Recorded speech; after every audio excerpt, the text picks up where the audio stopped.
नमस्ते। एक बार फिर से आप सब लोगों का हिंदी की इस क्लास में मैं डॉक्टर संजू स्वागत करती हूँ। बीए पार्ट 3 के पेपर फर्स्ट में हम लोग इस समय पढ़ रहे हैं शंभुक खंड काव्य जगदीश गुप्त द्वारा रचित। शंभुक और राम के बीच में संवाद चल रहे हैं।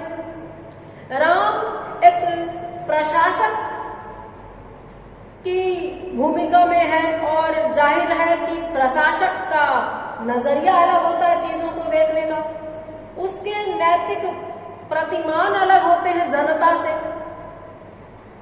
आप देख ही रहे हैं देश दुनिया से अब बेखबर आप है नहीं।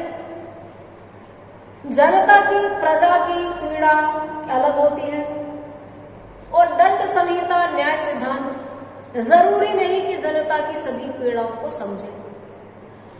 राम के हमारे लोकमानस में कई कई रूप प्रचलित हैं और बीते कुछ सालों में तो उनकी छवि अलग ही रूप में गढ़ी गई है। यहां तक कि हनुमान भी आजकल एंग्री यंग मैन की भूमिका में दिखने लगे हैं। हनुमान का बड़ा ही बाल सुलभ और क्यूट नॉटी जिसको आप कह सकते हैं रूप फिल्मों के माध्यम से, सीरियल्स के माध्यम से, कथा कहानियों के माध्यम से, दादी नानी के मुंह से सुनकर हम बड़े हुए। लेकिन आजकल उनके जो स्टिकर मिलते हैं गाड़ियों पे, बाइक पे लोग लगा के घूमते हैं, पोस्टर्स मिलते हैं, उसमें वो बहुत ही गुस्सैल एकदम तहस तहस कर देने को आतुर जिस रूप में दिखाई देते हैं, हनुमान के उस रूप से बचपन से परिचित मैं तो नहीं थी।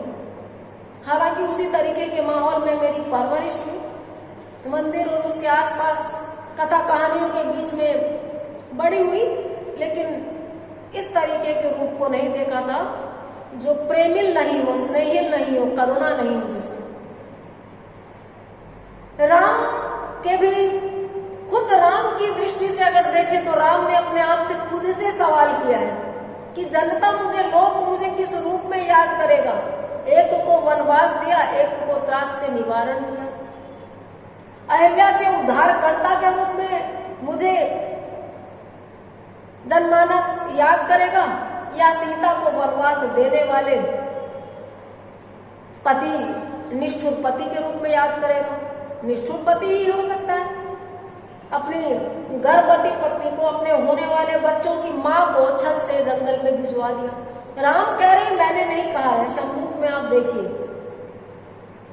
और उसके बाद जगदीश गुप्त ने, खंड काव्यकार ने शंभुक के साथ बात करवाते हुए पक्ष प्रतिपक्ष में इतने खूबसूरती से दिखाया है कि राम राजा है और जाहिर है राजा है तो करुणा नहीं होगी, जनता का दर्द नहीं समझेंगे।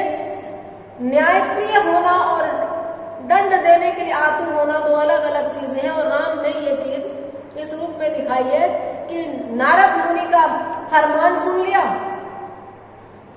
जनता की थोड़ी सी प्रतिवाद की स्थिति देख ली और बस विवेक खोकर, तामसिक प्रवृत्ति से ग्रस्त होकर निकल पड़े किसी निर्दोष व्यक्ति की हत्या करने। शुरुआत में ही पढ़ा हमने कि राम ने निश्चय कर लिया वन में जाता हूं। अब धूल धूसरित, लहूलुहान शंभुक के साथ बातचीत चल रही है तो शंभुक अपना पक्ष रख रहा है एक निर्दोष व्यक्ति के रूप में जो सजा का कदापि हकदार नहीं था, लेकिन सजा पा गया क्योंकि इस संसार में शक्तिहीन पर सबका शासन है। समर्थ तो नहीं दोष गोसाई, बड़े बड़े नेता, खिलाड़ी, सरकारी अमले, अधिकारी छोड़िए प्यादे तक उनके कानून तोड़ने के लिए बने हैं और जनता बचती बचाती चलती है कि कहीं डंडे ना खाने पड़ जाए, कहीं चालान न भुगतना पड़ जाए।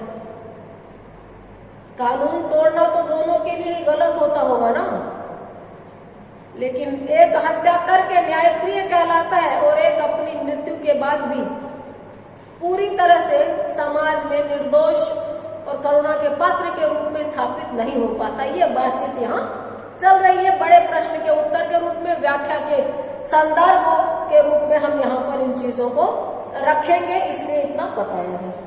तो राम और शंभुक के बीच में बात चल रही है। फिर से बताऊंगी, जो व्यवस्था व्यक्ति के सत्कर्म को भी मान ले अपराध, जो व्यवस्था फूल को खिलने न दे निर्बाध, जो व्यवस्था वर्ग सीमित स्वार्थ से हो ग्रस्त, वह विषम घातक व्यवस्था शीघ्र ही हो अस्त। यहाँ पर दिनकर की एक पंक्ति याद आ गई, यही पशु प्रवृत्ति है कि आप ही चरे, वही मनुष्य है कि जो मनुष्य के लिए मरे। तो मनुष्य वही है जो मनुष्य के लिए मरे, यानी दूसरों को देकर अपना पेट भरना चाहे। तो इस परिभाषा की कैटेगरी में राजाओं को, व्यवस्थाओं को भी रखा गया है कि जो व्यवस्था व्यक्ति के अच्छे काम को भी अपराध मान ले, कि कोई व्यक्ति साइड में बैठकर मेडिटेशन कर रहा है और आप उसको इसलिए दंडित कर दे कि वो मेडिटेशन कर रहा है। और जो व्यवस्था फूल को निर्बाध नहीं खिलने दे, फूल प्राकृतिक चीज है ना, कुदरती चीजों पर भी मनुष्य अपनी कैंची लेकर के लगा रहता है उनको काटने छाटने। पहाड़ हमने नहीं छोड़े, नदियां हमने नहीं छोड़ी, झीलें हमने नहीं छोड़ी। देख लीजिए उत्तराखंड में बाढ़ आई, बादल फटा, क्या हुआ था? दो पहाड़ों के बीच में घूमते हुए रेस्टोरेंट, झूमते हुए रेस्टोरेंट बना दिए, रस्सियों के सहारे इमारतें टंगी हुई है, पूरे के पूरे पहाड़ से ऐसी बड़ी विशाल सुरंग निकाल दी, ट्रेनें जा रही हैं। तो हमने उनको प्राकृतिक रूप में रहने नहीं दिया और एक दिन प्रकृति की विभीषिका इनका बदला उनसे भी लेती है जिनका इसमें रोल नहीं था। तो ऐसी व्यवस्था पर शंभुक प्रश्न चिन्ह लगा रहा। और जो व्यवस्था वर्ग सीमित स्वार्थ से उग्र, जो व्यवस्था वर्ग सीमित अपने वर्ग को ही ऊंचा करना चाहे, नेता नेताओं के लिए सोचे, व्यापारी व्यापारियों के लिए सोचे, हर समूह झुंड में बदल जाए और सिर्फ अपने अपने फायदे के लिए सोचे, तो उस व्यवस्था से जो समाज ग्रस्त है वह विषम है, वो घातक व्यवस्था है, उसको शीघ्र ही अस्त हो जाना चाहिए, उसको नष्ट हो जाना चाहिए। शोषण पर टिके समाज को, शोषण पर टिकी व्यवस्था का नाश हो, ऐसा शंभुक कहते हैं। रक्त से गीली धरा पग से कुरेद कुरेद, सोचते थे राम नत शिव कर्म फल का भेद। जमीन शंभुक के रक्त से भीगी हुई है, वहां अपने अंगूठे से जमीन को कुरेद कर राम सोच रहे थे कर्म और फल का भेद। कर्म के अनुसार मनुष्य को छोटे बड़े पायदान पर रखा जाना चाहिए, लेकिन जन्म के आधार पर रखा जा रहा है। कभी इस अपने किए पर हो रहा था खेद, शक्ति देता कभी दृढ़ कर्तव्य को निर्वेद। कभी तो अपने किए पे पछतावा हो रहा था कि ये नहीं करना था मुझे, हत्या का तो कोई जुर्म नहीं था शंभुक का। और कभी फिर राजा आ जाता उनके अंदर और न्यायप्रिय शासक को, प्रजा को संतुष्ट करना चाहिए, इस भावना से मोक्ष जैसी भावना आ जाती थी। I am best, I am the great, ये फीलिंग इंसान से कोई भी गुनाह करवा लेती है, मुतमईन हो जाता है, निश्चिंत हो जाता है ऐसा सोच करके, जैसे भाई मैं कभी गलत नहीं करता। इस फीलिंग को यहाँ पर राम को बाद में ग्रस्त होते दिखाया। अंततः निकला प्रशासक स्वर गहन गंभीर, जो गया सारी दिशाओं को वनों को चिर। अंत में राम एक सामान्य मनुष्य करुणा के अवतार के बजाय एक कठोर शासक के रूप में आए, और चूंकि कठोर शासक के रूप में आए तो कठोर वाणी में जो बोला वो चारों दिशाओं में गूंज गया। वन की जो वनस्पतियां हैं उनको चीरता हुआ निकल गया, यानी जोर का स्वर था। अब जो कथन है वो राम का है, पहले जो था व्यवस्था ग्रस्त है और नाश हो, यह शंभुक का था। हमें व्याख्या में याद रखना कौन कह रहा है, किसको कह रहा है। व्यवस्था का प्रश्न यदि अपराध से पहले किया होता, दंड देने की जगह शंभुक मैंने भी तुम्हें उत्तर दिया होता। ये जो व्यवस्था का प्रश्न तुमने किया है, ये अपराध करने के पहले करते तो मैं तुमको इस व्यवस्था से संबंधित प्रश्न का उत्तर देता, मगर अपराध तुमने कर लिया तो मैंने दंड दे दिया। अब इस बहस में बचा ही क्या है। जो व्यवस्था लोक स्वीकृति राज्य से सम्मान्य होती है वही हितकर है, वही सारी प्रजा को मान्य होती है। जो व्यवस्था लोक संस्कृति को माने, लोग तो पता नहीं किस किस चीज को मानते हैं, मैंने कल भी बताया था। सैकड़ों सालों से रुग्ण परंपराओं को हम संस्कृति के नाम पर अगर ढोते रहे और आज कोई उसको तोड़ना चाहे तो हम ये कहें कि हमारे यहाँ तो सैकड़ों सालों से होता रहा है, तो ये तो निहायत ही घटिया कुतर्क है ना। तर्क कि कोई गंदगी, कोई गलत बात 200 साल से होती रही है इसलिए आगे भी होती रहनी चाहिए, तो ये तो कोई बात नहीं हुई।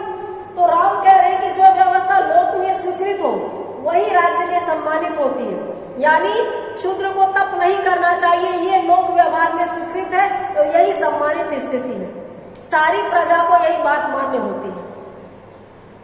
व्यक्ति को यदि व्यवस्था भंग करने का करे संकल्प, उसको प्रश्न का होता नहीं अधिकार, अमर्यादित आचरण पर ही पड़ेगा दंड का संहार।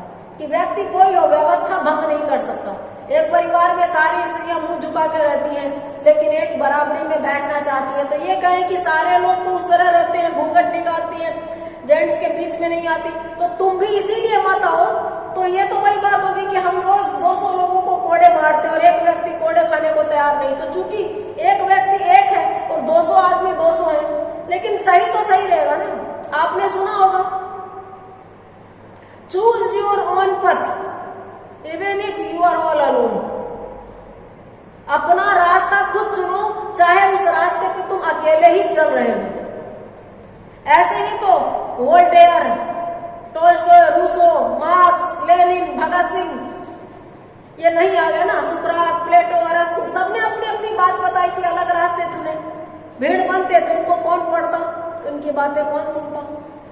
तो राम यहाँ पर तर्क नहीं कर रहे, एक भावुक कुतर्क कर रहे हैं। कुतर्क भावनाओं से भरे हुए होते हैं, आस्था से भरे हुए होते हैं। शंभू कहता है नहीं मुझको चाहिए हे राम मर्यादा तुम्हारी, क्या प्रशंसा करूं अपनी बुद्धि से ज्यादा तुम्हारी, कि मुझे राम तुम्हारी मर्यादा नहीं चाहिए, इस मर्यादा की मैं क्या प्रशंसा करूं अपनी बुद्धि से, मैं तुमको क्या कहूं। मुझे सिर्फ इतना ही कहना है कि लोकनायक वही जो संवेदना का मर्म समझे। सीधी बात यह है कि जनता का नेतृत्व करने का अधिकारी लोकनायक वही हो सकता है जो लोगों की संवेदना को समझे, उनके दुख दर्द, उनकी तकलीफों को समझे, जो धर्म और अधर्म के बीच में फर्क करना जाने, जो कर्म और अकर्म के बीच में फर्क करना जाने। जिसको ये नहीं पता कि तपस्या करना एक अच्छा कर्म है, उसके लिए सजाए मौत नहीं होती, वो लोकनायक नहीं होता। लोकनायक वही जो विश्वास अर्जित कर सके प्रत्येक का, और जो सारी प्रजा के चित्त का प्रतिरूप हो।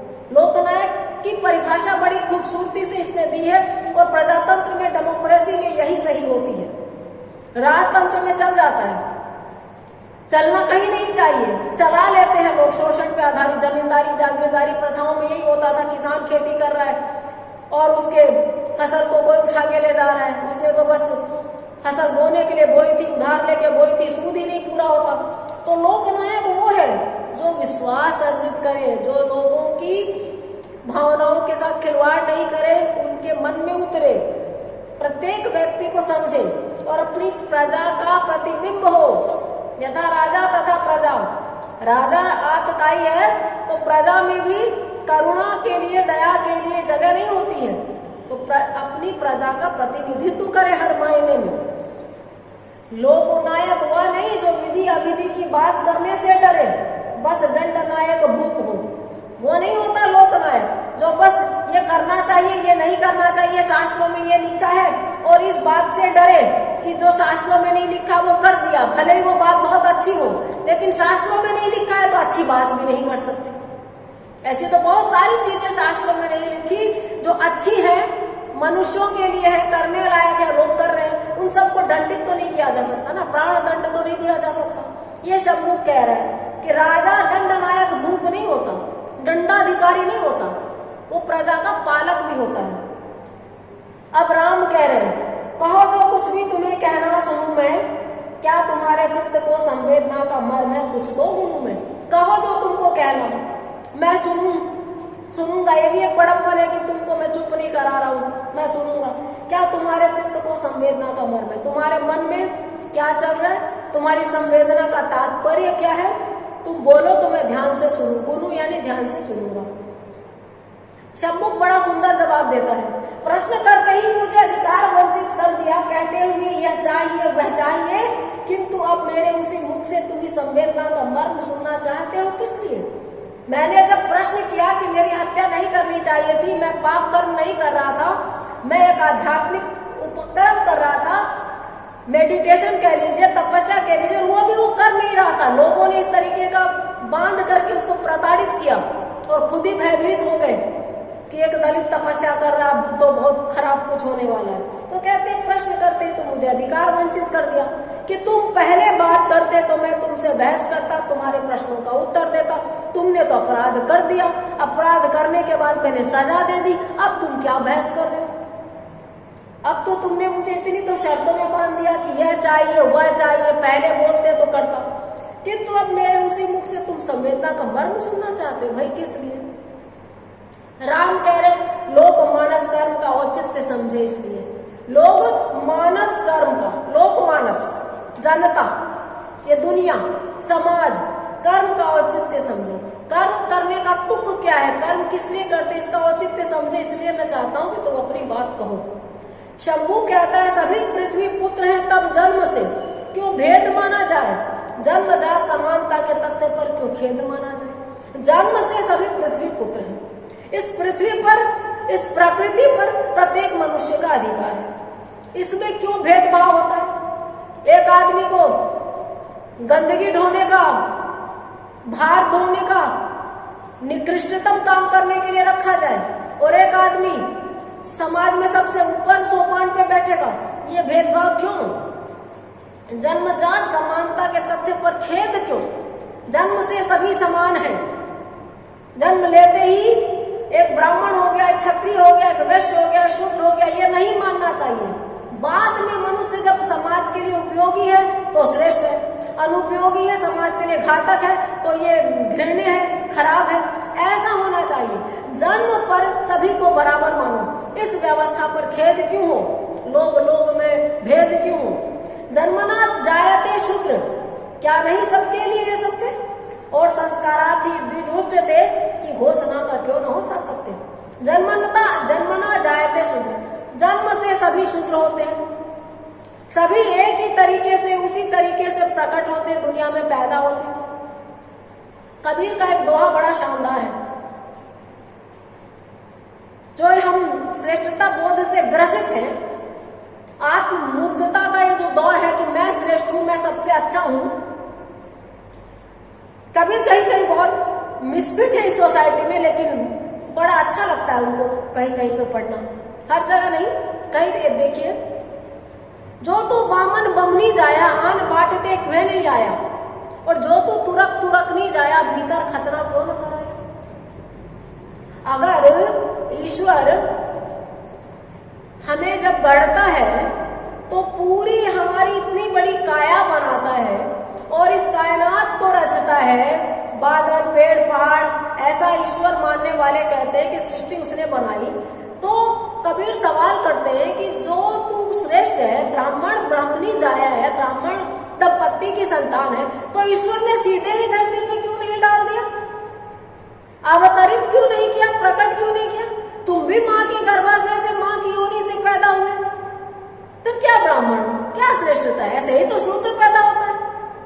और ये जो मुस्लिम है अपने को अलग मानते हैं, खतना कराते हैं, भगवान तो आई ब्रोतक, आंखों की आई लीड और लिप्स सब कुछ तो बनाता है, तो जो तू तुरक तुरक नहीं जाया, भीतर खतना क्यों न कराया? अगर तुम असली मुसलमान हो तो गर्भ में ही, माँ के पेट में ही खतना भी हो जाना चाहिए।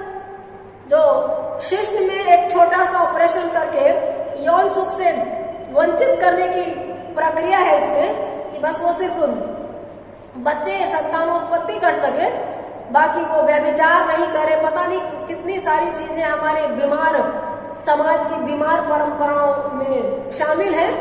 तो कबीर बड़ा मौजूद सवाल करते, बड़ा शानदार सवाल करते कि अगर यही बात है तो खतना गर्भ में हो जाना चाहिए, और ब्राह्मण हो भाई, ईश्वर के प्रतिनिधि हो, तो वैसे तो पैदा नहीं होना चाहिए जैसे सब पैदा हो गए। जन्म से तो वही गलीज प्रक्रिया है दुनिया में आने की, वही रक्त रंजित तरीके से तुम शरीर से बाहर निकलते हो, नंगे होते हो, नहला धुला के तुमको अलग रखा जाता है। तो ये तो भाई जन्मना जायते शूद्र, जन्म से तो सभी शूद्र होते हैं।